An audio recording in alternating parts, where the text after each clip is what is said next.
afternoon, good morning, good evening, everybody. It is Saturday, July 13th, and you know what that means. It is time for the High Risk Wrestling Podcast. I am your host, acknowledging our new tribal chief, Jeremy Pierce. Welcome, one and all. You know, you can check out the socials, Charismatic Creations on Facebook and YouTube, Charismatic_Creations52 on Instagram, and of course the 215 on Twitter. In today's show, we're going to look at the downsides of the WWE Draft. For all the good that it does, I think it does a lot worse, and we're going to talk about that today. But for now, you know what's next, so just go on and hit my music.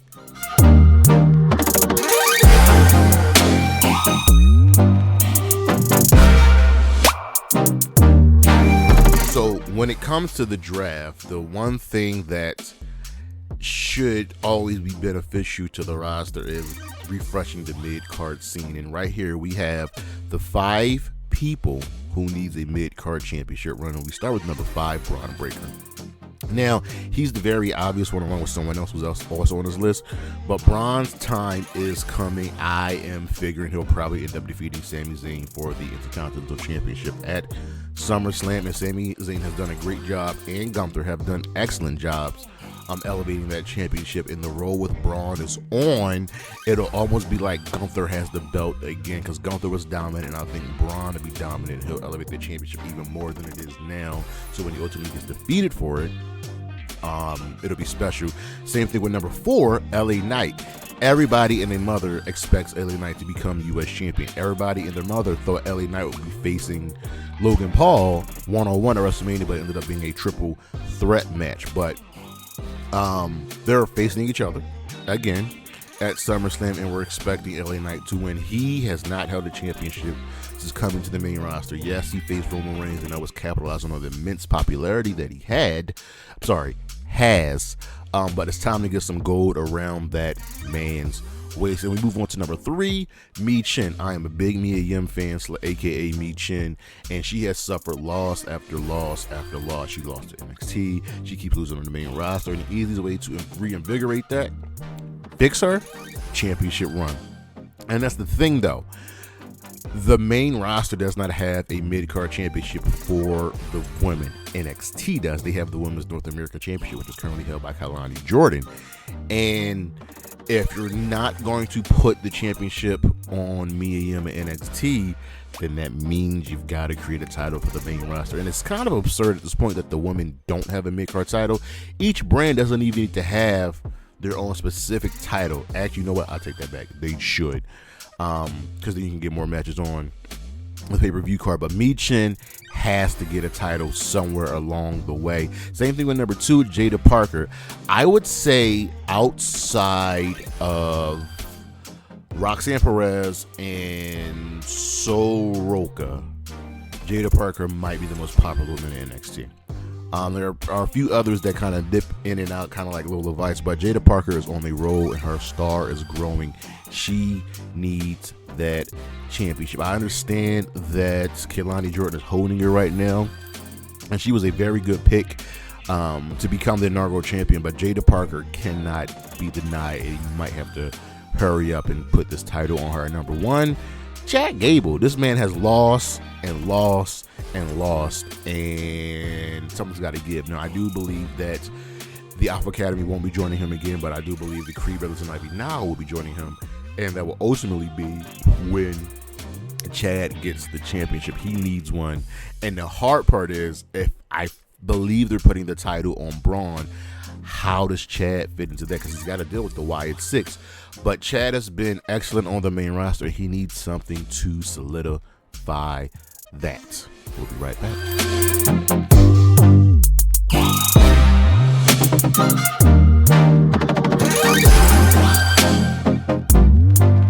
The spotlight is on once again, and this time it is shining on one Ilja Dragunov. Now, I don't want to say his tenure so far on the main roster has been a mixed bag, because it hasn't. But at some point, something's gotta give. He is a phenomenal talent. We've seen him go with the very best in Sheamus and Gunther for sure, with that legendary rivalry. And he's going to be a big player on the main roster, but I feel like you have to pull the trigger on him soon.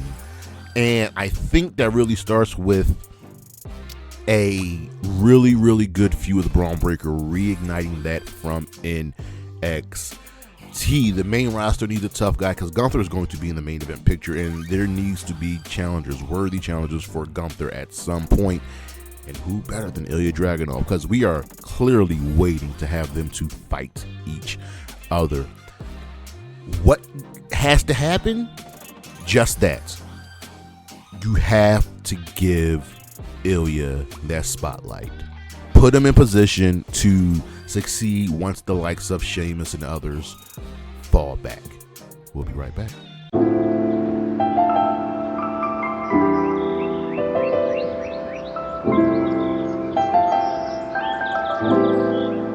The WWE Draft is important. When the Invasion angle ended and the WWE owned ECW and WCW, they did the WWE Draft, having a brand split, with the first draft taking place in 2002. And since then, there have been 18 drafts. And essentially, it makes a roster for Raw, SmackDown, and at one point, ECW, and then another point NXT. And it was just outgoing for those last two brands. And there is a benefit to the draft, and I'm all here for it. I don't want mixed rosters ever again. The roster is too big to have the same people show up on multiple shows. It cannot happen. Okay. And there are benefits to the draft, and that includes starting new feuds. After you think the time is up, and like, hey, we gotta split this up. Let's get some new blood here. Having fresh starts with people that are just kind of lost. You know what I mean? That happens from time to time. Then you have splitting up tag teams. There are times where tag teams are just done. You're ready to make someone into a star, and you gotta see if they sink or if they swim, and that's okay. That's a good benefit of the draft. And lastly, you have new title challengers, right? You have this way of saying, hey, we need a new opponent for this person, because we've now have this rule that, champions can't change brands, and that's great. Remember what happened with Becky and Charlotte? That can't happen ever again. So there are many benefits to the draft, right? But for me, the way that they do the draft, there are far more downsides than benefits. And we'll start with breaking up tag teams. At almost every draft, a tag team is broken up. And it's just at the behest of Vince McMahon, right?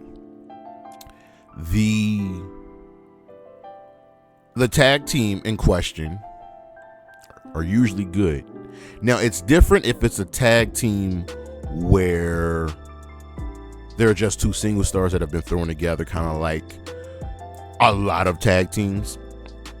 But when you break up someone, a group like the New Day, just because you want to push Big E, you break up the APA because you want to push Bradshaw, you break up the Hardys because you want to push Jeff Hardy. How does that work out? Because usually when they break up a tag team, someone gets left behind.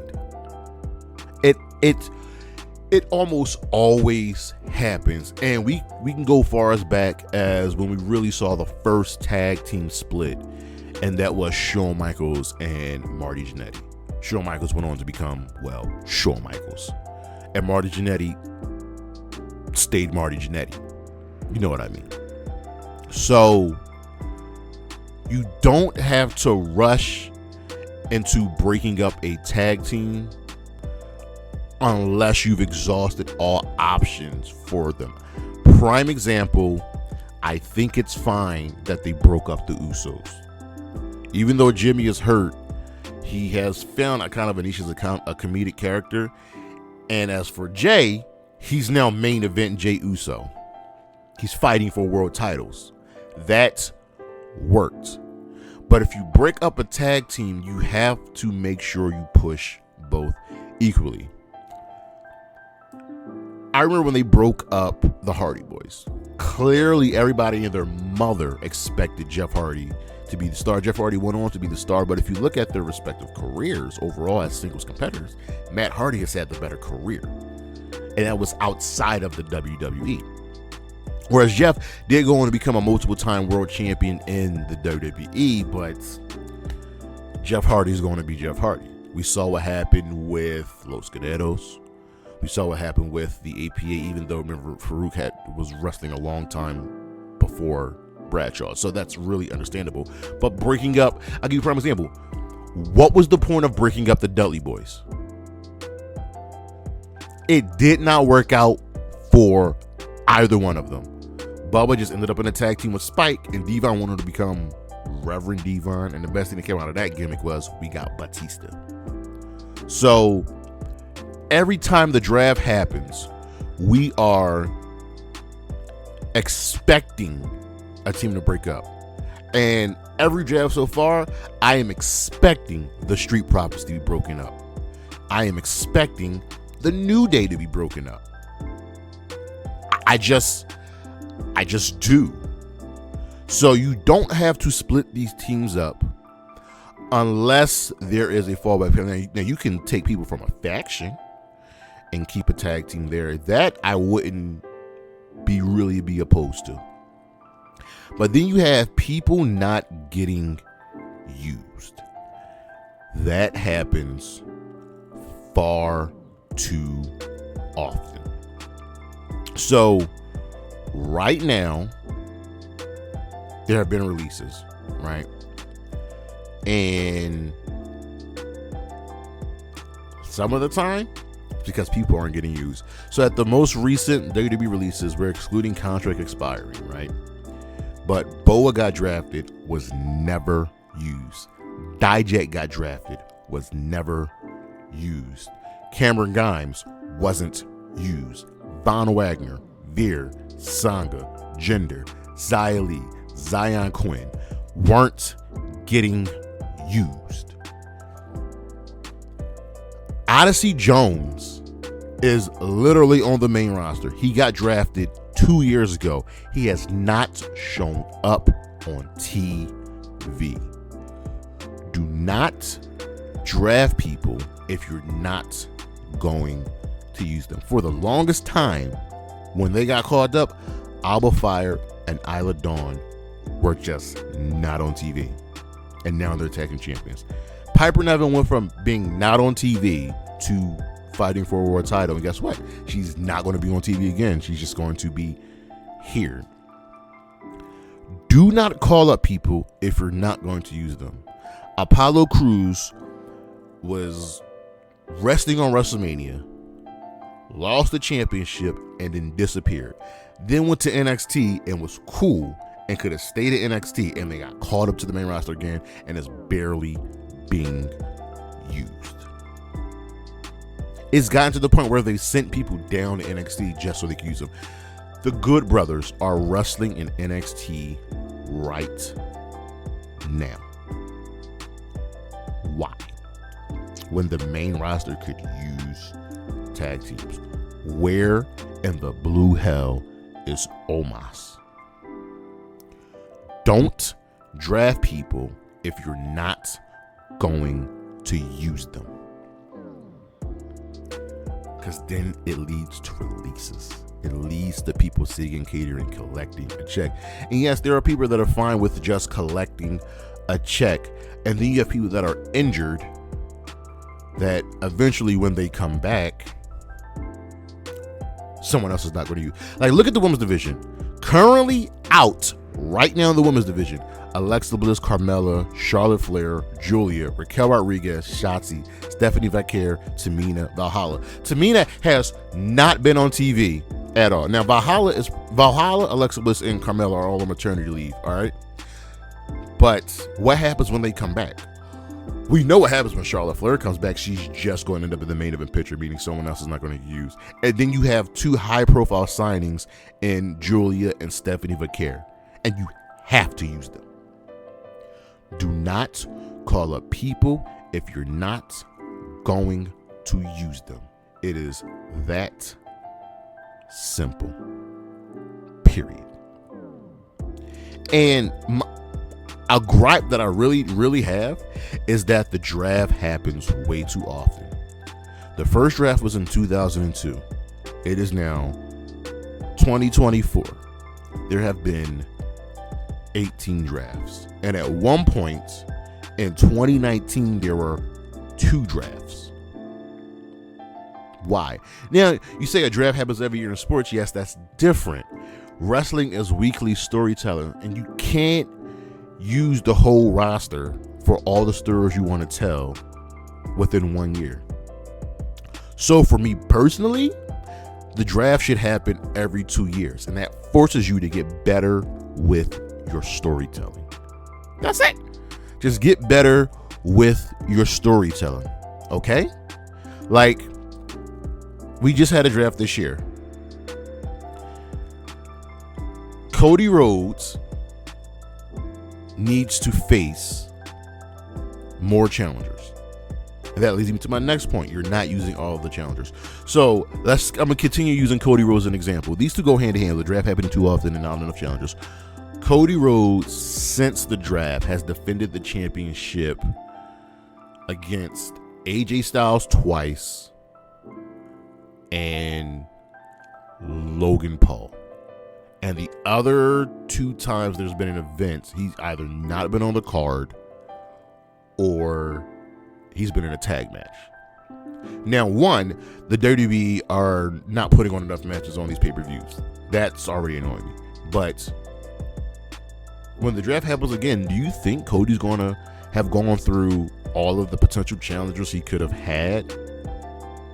Same thing goes for Damian Priest and to a lesser extent Gunther, because come on, we know Gunther's probably winning the championship soon. But can you use all of the challengers, especially when it comes to the mid-card championships? Like, I need a blood feud for these championships. We had something great with Sammy, Gunther, and Gable for the Intercontinental Championship, but what about the United States Championship? Nothing really until right now with Logan Paul and LA Knight. I can dig that. Women's division: Bayley, Liv, challengers. And the tag team division: when have we gotten the last great tag team feud? Just think about that. I can't count Sammy and KO versus the Usos. That's part of a bigger storyline. When was the last time on the main roster we had 2 teams going blood for blood? I think the last great tag team feud we had was the Usos and the New Day. So we've got to figure that out. No, we had the Usos and I'm sorry, not the Usos. We had the New Day and Imperium, but there weren't any championships on the line. So if you're going to keep doing the draft every year, you got to figure out something better. If you go to every 2 years, you can stretch storylines a little bit and make new stars, which is our next point. By having a draft every year, you're not taking the time to develop new stars. If we look right now at let's look at the SmackDown women's roster. Right, Bayley is your women's champion. She's already defended the championship against Chelsea Green, I believe, and Piper Niven. That's it. This is your prime opportunity to elevate Chelsea Green, to elevate Piper Niven. Naomi's Naomi. Tegan Knox has just not been on TV. Period. And Tiffany Stratton is Miss Money in the Bank. She's a given. She was already going to get the push, but what about Candice LeRae? What about Blair Davenport? Let's look at the Raw men's division. Sorry, I feel like you have to put Odyssey Jones on TV. Raw has a lot of horses. Raw has Dexter Lumis, Braun Breaker, Braun Strowman, Bronson Reed, the Creed brothers, Damian Priest, Drew McIntyre, Gunther, Odyssey Jones, who's not getting used, Sheamus. They have horses, and I think that Odyssey Jones would be a perfect fit. This is like your time, your moment to build some new stars. Odyssey Jones is perfect. Dragon Lee, you need someone to become the new face of Lucha Libre in the WWE once Rey Mysterio is done. You're clearly not doing it with Santos Escobar, and Dragon Lee is sitting right there. Prime opportunity to make stars. Tyler Bate is out. Pete Dunne needs to go on a bruiserweight run. But what are you doing? If you're not going to use this moment to make new stars, to build up your future, because you're clearly doing the NXT, you've got to do it on the main roster. And I already talked about the tag division usually suffering. We already talked about that. And here's my biggest issue. And I feel like it might not happen nowadays, but I miss co-branded pay-per-views. I do. Now, they're probably not going to do it again because for some reason, these idiots couldn't figure out how to run a co-branded event, how to make them work by spacing them out. Personally, what you should have done is you can keep your 12 events, right? You have 12 events. No, you have 13 events. Watch this. You have your big five, right? You have Royal Rumble, WrestleMania, Money in the Bank, SummerSlam, Survivor Series. Those are your 5 co-branded events. Now, you run your Raw specific pay-per-view and your SmackDown specific pay-per-view on back-to-back weekends. So if you run, let's say this month, right? Raw would have an event next Saturday on the 20th, right? You run Raw's Bad Blood. The following Saturday, right? You run SmackDown's No Mercy. So you go week after week. So 20th, and then after the 20th, not the 27th, but the 3rd on August, you run the event. And then once they have their back-to-back pay-per-views, you run your 2 events, and then the next event is your big events. So, like right now, Raw and SmackDown will run their brand-specific pay-per-views, and then the next event would be SummerSlam, right? And what this does is, it leads back to our point of stretching out storylines, getting more people used, and you can still run your 6 pay-per-view card, your 7 pay-per-view card, but you get more people time to shine. Like right now, let's say Raw had an event this weekend. I'm just spitballing here, right? So you'd have your world title, your IC title, your tag team title, your women's title on the line. So that's 4 belts right there. And let's just say you throw in the women's tag team championship. So that's 5. So now you have 2 to 3 other storylines that can get put on this pay-per-view. You could just have a match, say, hey, number one contenders match. And then you do that with SmackDown. There's nothing special about running co-branded events anymore unless they're the big ones. Because now you're running these small events and it just sucks. And you don't even have to run giant arenas for the brand specific pay-per-views. 5,000 seat arena, you'll sell out, period. And it'll still look great on TV. It's not hard. You fix these things, you fix these issues in your draft, your roster, your company will be successful. That I can guarantee. Period. Let me know what you guys think. This is something that's been on my mind for a very, very long time. And I would love to discuss it more with you all. Don't forget to like, comment, and subscribe. Thank you for listening. Thank you for watching. Coming up, we got a couple lists next week. The top women and men of the year so far. We already had the tag teams and the factions. We got Flashback Fridays. We got our Slammiversary preview. We got a whole bunch of stuff coming up for you. And check out the socials. Charismatic Creations on Facebook and YouTube. Charismatic_Creations52 on Instagram. And of course, the 215 on Twitter. And it's always Bailey, Isla Dawn, Gigi Dillon, Chris Statlander, Willow Nightingale, and Anna J. Holla at you, boy. Peace.